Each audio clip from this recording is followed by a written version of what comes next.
Yes, people, we are back. It's not reaction time, match preview time. Leeds United versus Chelsea.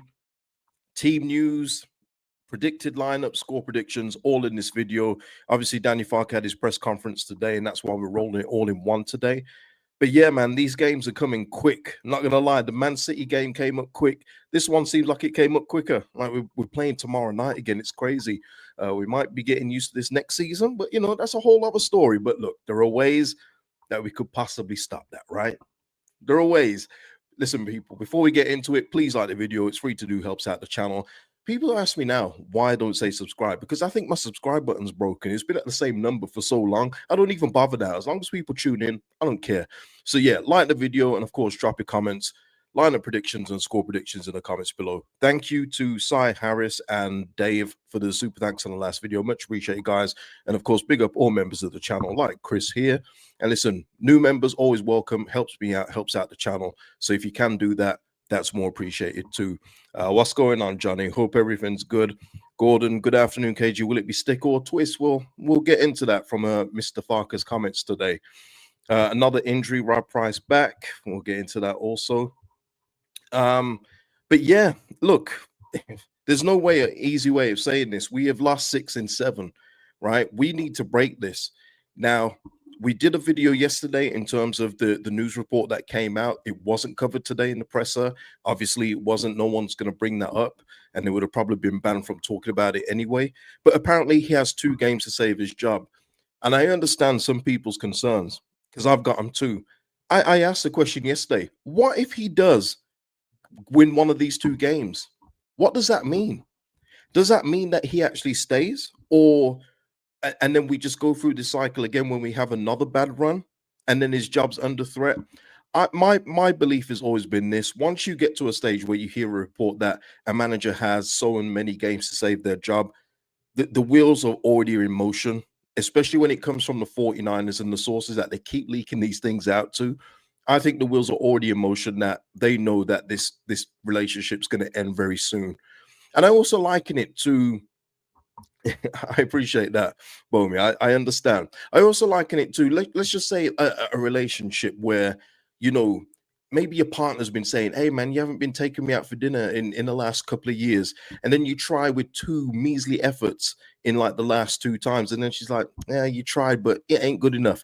And I just feel like that's the way it is at this point with Daniel Farke.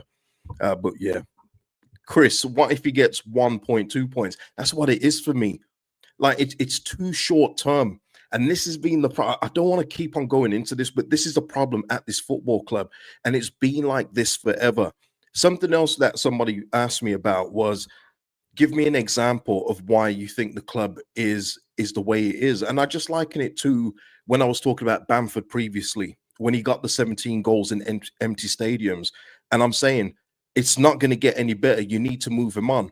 Whereas a majority of you guys couldn't see it. And you were saying, how do you sell Bamford now? He's just got 17. He's in the England reckoning. You got to keep him. And I'm saying it's not going to happen again. At that time, Ivan Toney was at Peterborough. And I'm saying, go get Ivan Toney for 8 million.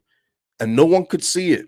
It's always short-term thinking. And I liken it as well. Like we've been speaking about Thomas Frank as well. If he does become available, it would be like us getting Thomas Frank and he wants to reunite with, out of favor at Villa, Ollie Watkins. And people would say, nah, Cage, because Lucas Mecha scored how many goals in a row now? We can't drop him. That's what I'm talking about. Everything at this club just seems to be so short term that no one looks at the bigger picture. And I don't know if the 49ers are doing that with this kind of report getting out there. If you're going to sack him with 2 games to go, you may as well have done it in the international break. Because I don't know what you were expecting at Man City. That's all I'm saying. Snoop Huggy White here saying, we're just delaying the inevitable. Act fast, no sentiment, football's a business. It absolutely is. And the quicker, I've said this for so many years now, the quicker people get their heads around that, this isn't a passion project. It is only that for fans. It is a business. And it should be treated that way. And if anyone knows that, it's the 49ers who, but not by happenstance or by coincidence, have acquired Leeds United and Rangers with 2 absolutely huge fan bases that will bring in money, as evident by the 10 emails I've received for Christmas stuff already. And I'm sure you guys are the same.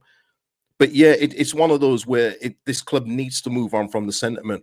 And I liken it as well to James Trafford. You know, you hear in the report that he wants to leave Man City in January to get regular football, to get into the England squad.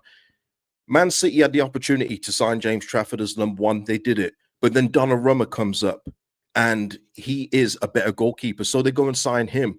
At this football club, we wouldn't do that. We've signed Dominic Calvert-Lewin. Let's just say Ollie Watkins did come up. They'd say, nah, we can't do that because we've signed Calvert-Lewin. Instead of going, absolutely, we're signing Ollie Watkins. They wouldn't do it. They'd stick with Calvert-Lewin. That's the problem at this football club. That's a big problem. And it's not just the owners, it's fans too, because they get too attached to players as soon as they put on the Leeds United shirt. Eze, we should have got him when he was at QPR. Clear to see at other levels. I'm telling you, you obviously haven't been with me that long, Michael, but he was not coming to Leeds United. He wanted to stay down south, and I know that for a fact as well. But I understand the point there. Yeah, Annabelle, what's going on, Annabelle? Yeah, the 49ers love the merch more than what's happening on the pitch. You know, Danny Farke even said that about the medical team today, that's Champions League ready, but, you know, we need to match the football to it. But I've said that before about the merch. Never a problem being sold. They bring out all these different things that get sold out at nearly, what, £100 a pop almost. But all of that is money going back into the club, which is why my expectations will stay high until that declines. But it hasn't declined. It's gotten better. So when you're getting in that kind of money, but then you're splurging it on £100,000 a week, Dominic Calvert-Lewin, it doesn't make sense to me. You should be getting the best player possible. You should be, but look, it hasn't worked like that. But I'm gonna keep on fighting the fight. As long as I've got a channel, I will keep on fighting the fight for this football club to raise its standards on the pitch, like it has done off the pitch as well. But yeah, listen, let's get into it. Let's get into some of Farke's comments. I'm not going to read all of them. It was another 40-minute presser. I knew it was going to be another long one. By the way, the second half against Man City is starting to sound a little Tim Pottish, and it wouldn't surprise me if this time next year, whatever division we're in, we get a post from the official account saying, on this day last year, Leeds United cut back a 2-goal deficit against Man City, and just end it there. And honestly, the second half against Man City, we got no points, people. Like, we didn't get 1 point. I understand that we played better in the second half, but we come away with nothing. Like, we didn't get nothing. So yeah, it's really becoming like this thing of like the 4-goal Viduka thing. It ain't that. You know what I mean? Chris here, before we get into Farke's stuff, pause. The problem is the fans, they're too happy with mediocrity and sentiment. They never hold the owners to account, so they don't need to raise their game too. Yeah, absolutely. You often see comments like, at least in the championship, we win games. Instead of saying, why don't we recruit better to be competitive in the Premier League? Fans would rather go back to the championship where we're a big fish in a small pond. And that's where a lot of fans feel comfortable with this football club. They love being Leeds United in the championship because we are one of the bigger teams, rather than trying to compete at Premier League level and having to raise expectations, having to raise the standard of the player you bring in to at least be competitive and not have to huff and puff your way to points like we're having to do this season. There is a comfortable in mediocrity at this football club. It's seeped in. And I've said before, it's surprising for me because there's a lot of older fans that would have seen this team be competitive for cups and everything else. And they've let the last malaise of the last 20 years just make them be satisfied that Leeds United exists. And I'm just not there yet. I'm just not there yet. Maybe at some point when the crowds start dwindling, when the merch sales go down, maybe I'll get there and I will adjust my expectations. But until then, no, I'm still going to raise the standards here. Yeah, Jack, they'll be bringing out commemorative memorabilia for it when we're back in the championship. Honestly, I can see the vision already. If we are to be relegated, on this day, whenever the day was against Man City, we fought back from 2 goals down against Man City. I can see it already. Oh my God. But yes, let's get into it. We got some injury news. First of all, we got a return. Anton Stack will be available, which is great news.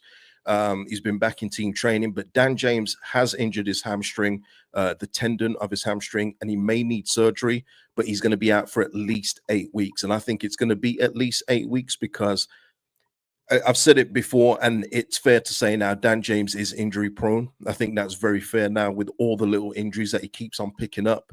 And now this is one where he could be going for surgery. And it is a blow. regardless of how we're going to be set up for this one particular game, Dan James can help you out in other games. Not to say he's been spectacular when he's been on the pitch so far, but there's going to be times during the real crunch months of the season where you could probably use an outlet like Dan James, and he's going to be pretty much unavailable. So that is bad news for him. We'll see if it does require surgery. Daniel Farke says we'll know more in about 4 weeks' time. Very interesting. I don't know if there's anything into this, but he did say Daniel James was a key player for me. He was kind of speaking past tense for a little bit, like as if to know that he's going to be gone soon. But maybe I'm reading a little bit too much into that. Maybe it's just the language barrier. But yeah, Dan James out, so he is not an option. But what that does say, though, people, what that does say, did he mean to change everything that he did at halftime, or was it through absolute, that he had to because of the DJ injury? Was Dan James, if he wasn't injured, going to come out in the second half? Very interesting, isn't it? Maybe that's why he keeps on pushing back so much on starting the 3-5-2, that he's like, hey, listen, it was a better performance, but it was an accident. You never know. You never know. Yeah, Lee, usually when players get that type of injury who have pace, they never come back with the same pace. Yeah, we've seen it so many times. And this isn't the first hamstring injury Dan James has had. And my Lord, if he loses his pace, it's peak for Dan James, not going to lie, because he'll need to really adjust his game. And I mean, get better with his final third actions at this level. Championship level, he's brilliant. But at Premier League level, if he loses that shred of pace that makes him so different to so many players, he's going to be in trouble. He's going to be in trouble. But look, wish him a speedy recovery. But yeah, the medical team, Champions League level, because they're very busy. But hopefully he's back as soon as possible. Carrying on. And it was asked if we're going to need to go into the window in January. Daniel Farke said it's still a while till January. Next 4 weeks will shape that. We wanted to do more in the offense in the summer, and then we lose a key player too. So yeah, he's obviously just saying too early to be speaking about January, although it's not. People were wondering why Meslier was on the bench. Carl Darlow had just a small problem with his adductor, but he should be back on the bench for the Chelsea game. And then there was, obviously, as you probably guess it, there was going to be a lot of talk about the formations thing. He did go on for like 10 minutes again. If you want to listen to it, it's on the Leeds United YouTube page. But he said over and over again in terms of this, I'm never married to base formations. I'm addicted to principles. Against different opponents, you have to adapt. It was more evident at City. It was more evident at City. If you're dominant in a league, you don't change formation to prove you're a genius. And he did repeat that a few times. And he was even going back to when we did change formations when we were behind last season. And you've seen it this season as well. He was being generous with a 3-5-2, but man, we had more attackers than two up front when we was behind in games. That's for sure. We used to have like 3-4 strikers on there at one point. It was crazy. Obviously, in the Premier League, you got to be a little bit more measured. So you've probably seen Peru and a couple of others up there. But yeah, he's trying to say that he adapts to each game, but that's not true though, man. And I'm not going to go into this about him, maybe being deluded or something, but it's not true because we've seen the same team roll out game in, game out, regardless of who the opponent is. So that is just not true with what he's saying. Again, mentioning Thomas Frank, he is the example of someone that does adjust to the opponent, whether it be two up front or 4-3-3, play possession or go long and direct. He does that. Like, that is evident. You've seen it, and it's all on. If you want stats, it's in the stat sheets too. So, yeah. I don't know what I know he's trying to fight for his job here, and I guess I can't be mad at that in terms of him fighting for, saying that he's the best man for the job. Yeah, we don't need that one. Yeah, Umber now because we'll just read this quickly. He was very, very unlucky. Everyone impressed by his start, but he missed most of preseason. As a new signing, it's really difficult to come in, train well between injuries, impressed before City. He's back on the pitch, topic for the squad. And again, this was talking about would he start a 3 even if Bernal isn't available? Because he mentioned after the Man City game that he didn't want to start with a 3 because we didn't have a backup centre back. In this presser, obviously, because you've got more time to think, you've got more time to digest what other people have said. He said, yeah, it's no problem to play with a 3. If anything's to happen with one of the centre backs, you can move a fullback in there. Didn't mention Ampadu dropping back in. And I will say this as well, because a couple of you keep on mentioning Ampadu dropping back in, and you also mentioned Okafor going up front. And even Farke mentioned Okafor can play off the striker. The thing is with those two players in particular, we've literally heard from their two mouths that their preferred positions, one for Ampadu is in DM, and even Joe Roden says, I love him beside me, but his best position is a DM. And Okafor, when he signed, literally says, yes, I can play up front, but I do my best work off the left. So if you're trying to just put in two players in positions where they're fine, but they don't maximize their full ability, we already have a talent deficiency here. We can't keep on moving people around to positions just because they're capable there. We need people in their strongest positions in this division. So, yeah, it's just one of those things where if you can play them in their preferred positions, I would prefer to do that. Moving them around would be a last resort thing for me.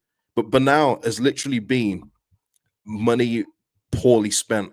And I'm not saying not to get a backup centre back. We always needed cover there, but his injury record was plain to see for everybody. It wasn't a secret. He's been injury prone, and he has really, shown that. What I will put to you guys is it's two different kind of things, but the guys at Chelsea. Daniel Farke said Bernal's been professional and he hasn't complained about not playing. Do you like that? Or would you prefer him to kick up a fuss and say, wait a minute, we're conceding goals. I'm fit at this point in time. I should be playing. Although it's perceived to not be in the right way, Garnacho is at Chelsea now, and he wanted to leave Man United because he didn't want to stay on the bench because he wants to play, even though he's been on the bench a few times for Chelsea. My point being, I prefer players that do kick up a fuss that they're not playing than ones that are satisfied. It reminds me so much of what's the guy who was at Arsenal and then went to Palace. He was at Bolton before, Rob somebody, and he was never good enough for Arsenal. His first name's Rob people, okay? He's saying his first name's Rob. I can't remember his surname, but he was just happy to be on the bench at Arsenal. I don't like that. I want somebody, especially if there's a problem in the defense, to say, I can solve this problem, give me a chance. But he doesn't seem to be doing that. Okay, Michael here saying, if you complain, you get shipped out on loan or don't make the matchday squad.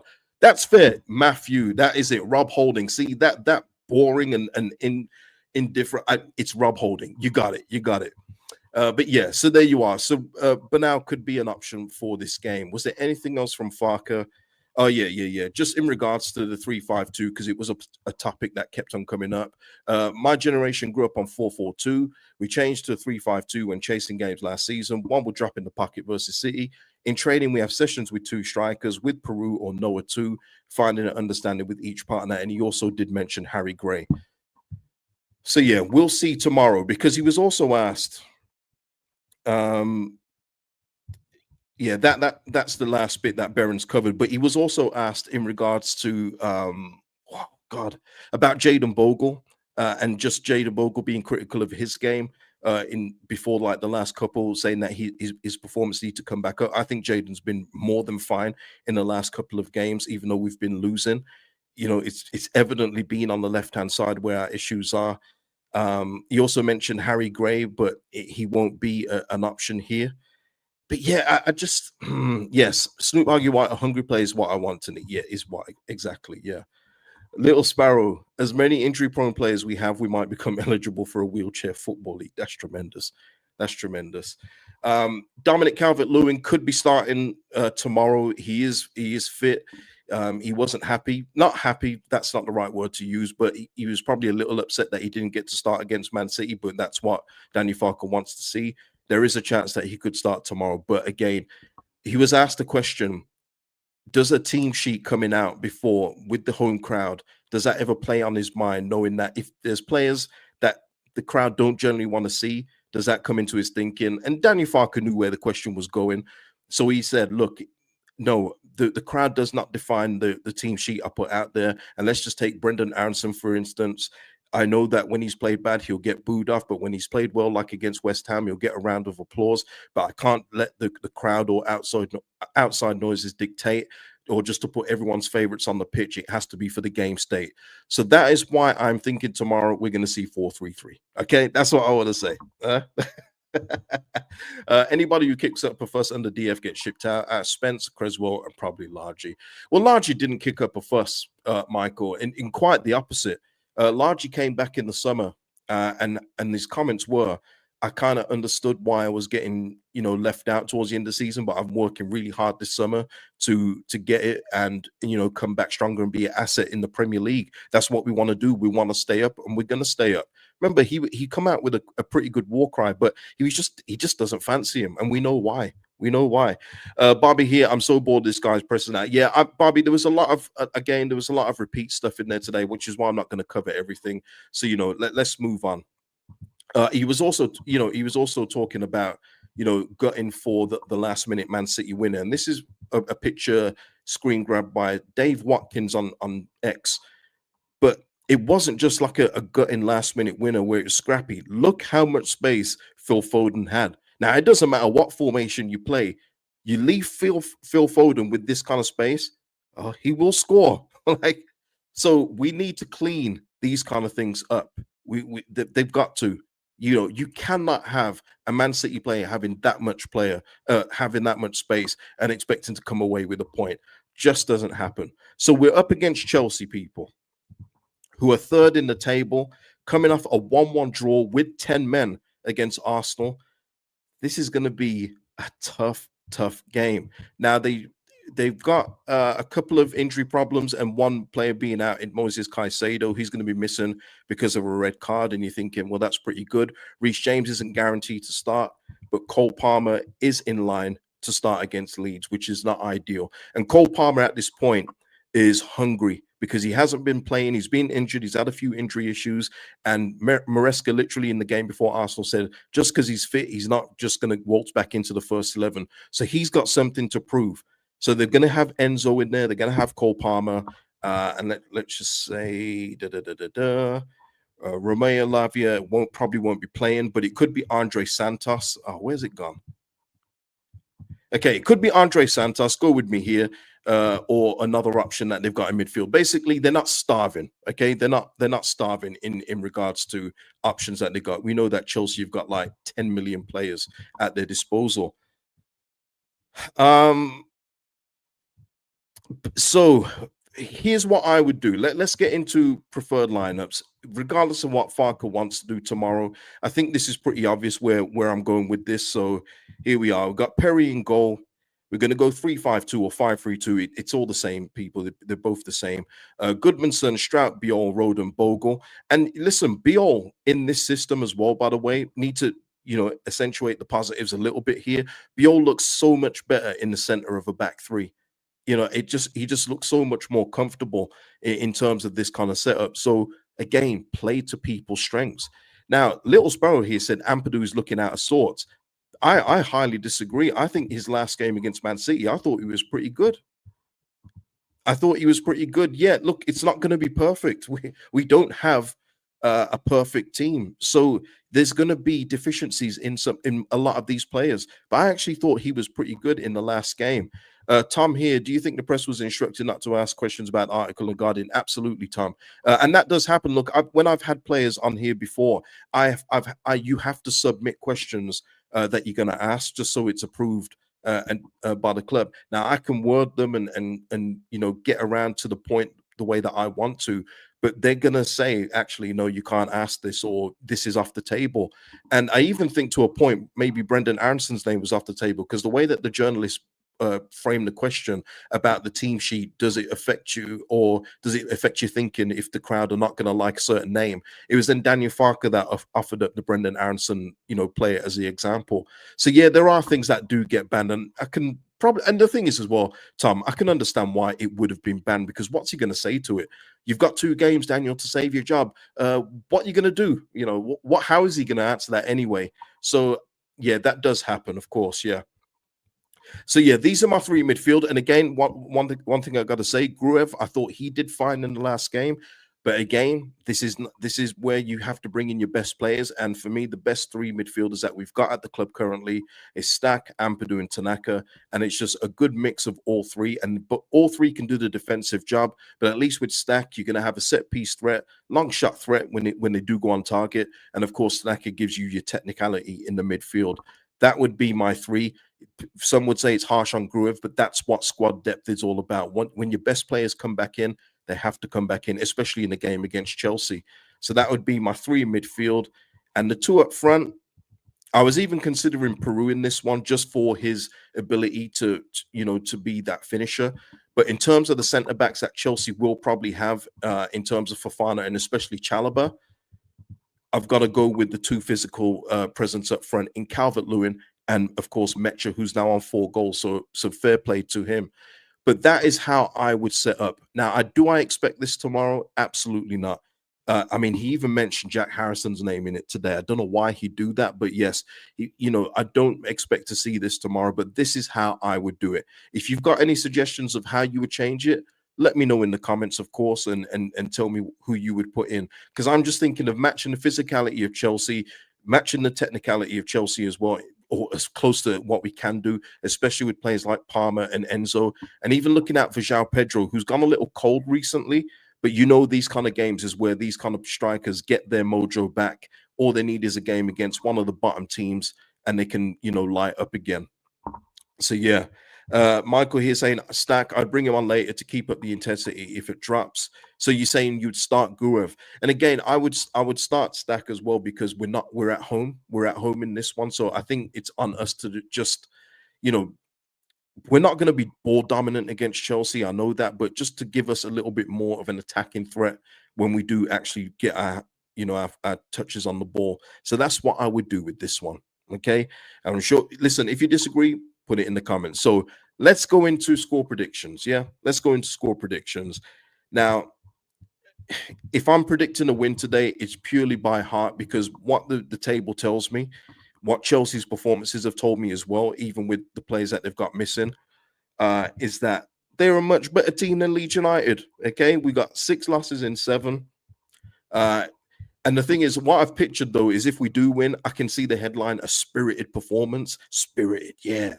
But I just don't see us winning the game, unfortunately. I just don't. I think the quality will come through, and it will be one of the final nails in the coffin for Daniel Farke. So the scoreline I've had in my head is 3-1 to Chelsea. And again, as always, I hope I'm proven wrong. Let's go. What we saying here? Annabelle also has 3-1 Chelsea. So does Bobby. Robbie's got a 2-1 Chelsea. Michael's got 2-1 Chelsea. Any for a Leeds win? Slinky's got 4-0 Chelsea. God damn. Haru also has 3-1 Chelsea. Oh, Esteval. Yep. Decent player.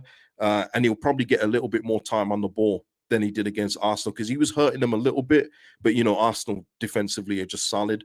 If he gets the time and space that we allowed some of the Man City players to get, he will hurt us for sure. Absolutely. And I even look at some of the other players. One weakness that Chelsea do have, though, is their goalkeeper. All the money they've spent, and I've said this to some of my Chelsea mates, I don't know how they spent so much money and not replace Robert Sanchez. Don't get it. But, if you can put the pressure on him, but yeah, we'll see. Okay, Trev going 1-1. Michael going 2-1 Leeds. Tom going 2-1 Leeds. 1-1 draw. Telly going 4-1 to Chelsea. Chris sees us getting the point. Chris is so certain we're going to get, something out of the 2 games to keep Farke in the job. I know that's not what you want, Chris, but I hear you. Ross going 3-2 Leeds. Yeah. J Racer going Farke reverts back to his favorite formations and players. 3-1 Chelsea, Patrick. Okay, so yeah. And Chris finally going 1-1 or 2-2. Okay, well, look, let me end the poll because the poll just gives, wow, damn. All right, prediction: Leeds United win 18%, draw 25%, Chelsea win 57%. So there you go. That's where the feeling is right now. But yeah, that's the preview. I've already set up the match reaction so you can join me after the game. Like we say, rain or shine, I'll be here at whenever the match finishes, and we'll talk about the result and how we've played. So yeah, we'll leave it there for this one. Yeah, we'll leave it. If he starts Aronson in a 4-3-3, then it's a loss. Well, look, what I'll ask you as well for the comments is if you do see Brendan Aronson on the team sheet, does that mean that he should go regardless of the result? Even if we win, if Brendan Aronson starts, does that just keep on saying to you that this guy is not going to change in the long term? I'll leave that to you people. But yeah, listen, people, like the video before you go. Free to do helps out the channel with the visibility on this platform. I'll see you tomorrow. Peace out.